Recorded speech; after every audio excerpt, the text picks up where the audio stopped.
runtii waa mid qiimo leh caalamka oo dhan baa la nagala soo hadlayay maalmahan dhaweed oo telefoonayo teleconversation samaynay hawsha waa loogu talagalayna in la weyneeyo oo qiimaha ay leedahay la muujiyo weey waxa lagu qabanayaa horta khayriyada lagu qabanaya haddii Ilaahay dhaahdo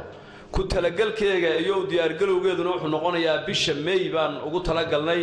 inaan qabanno inta ka horeysana cidii meel fog ka imanaysa inta ay soo diyaar galoobayso iyo qaban qaabadeeda oo noocyo badan oo hidiye dhaqankii iyo wixii oo dhan baa la diyaarinaya haddii Ilaahay dhaahdo ayaan time-ka u siinay February ba maanta koowa waxaan ugu talagalay markaa 3 bilood in la dhameystiro wixii naga dhiman insha Allah khayriyadoo noocan ka bedelnay oo quruxdeedii iyo bilcideedii leh urur dhalinyaro isxilqaamay oo gabdhiyo wiilalbale ayaan u xil saarnay iyo guddi qaadaan baa la sameyn doonaa kullay wixii aynu hidde iyo dhaqan u lahayn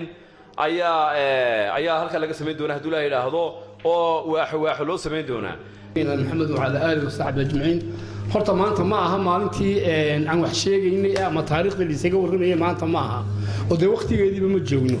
laakiin sida maayarka kulkan xilka ku wareejinay ee aanu nidhi adiga maanta gudoomiyihii degmada shacbiga adiga matili kara adiga baaqaagu uu soconaya oo de ay munaasab ay tahay waxa ay tahay maanta shaacin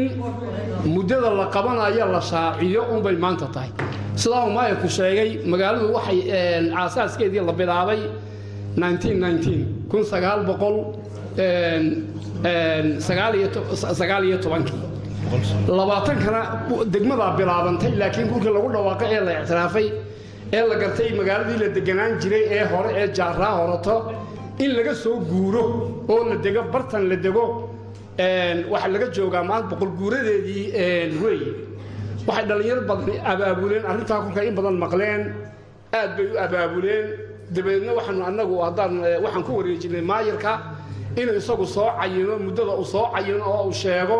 si dadka dibadda jooga intay iman kartaana ay u yimaadaan oo xafladda uga qayb galaan intii dibadda ku qabsanaysaana dibaddooda ay magaalooyinka waaweyn ee dibadda ku qabsadaan munaasabadan uu ka hadlay Sheekh Albaladka iyo maayarka degmada waa munaasabad aad iyo aad loo sugayay waa munaasabad qaali ah waa boqol jirkii magaalada Boorama oo boqol jirsatay taariikhdii baan haynaa sida Sheekh Albaladku uga sheekeeyay waqtigii la degay lagu dhawaaqay la soo guuray halka laga soo guuray waa taariikhda laga sheekeeyay inaguna xaq waxaan u leenahay inaan xusno inaan la xuso oo de magaalooyinka Soomaaliland ama Soomaaliyaba lama garanayo muddadeeda magaalada soo loo garanayo ma jirto runtii nasiib u yeelay magaalada Boorama in ayaanteedii ay hayaan taariikhdii qolada maanta Boorama da'deeda ay ku kooban yahay waxa looga baahan yahay oo taariikh ahaan iyo maxay noo qabsoobay maxay noo qabsoobin halkeen maanta maraynaa intaasoo sanaan u qaybin doona halkaan maanta marayno hadaynu ku qasaarnay hadaynu ku faa'iidnay waqti badan baan gali doonaa waxa weeye muddadu waxaan oran lahaa bisha labadeeda haddii la yiraahdo bisha shanaad labadeeda maadaama 3 bilood wili meeyirku bisha labaad saddexdeeda labadeeda uma oran lahaa anigoo ah xildhibaan Saciid Cabdi Faarax Abraar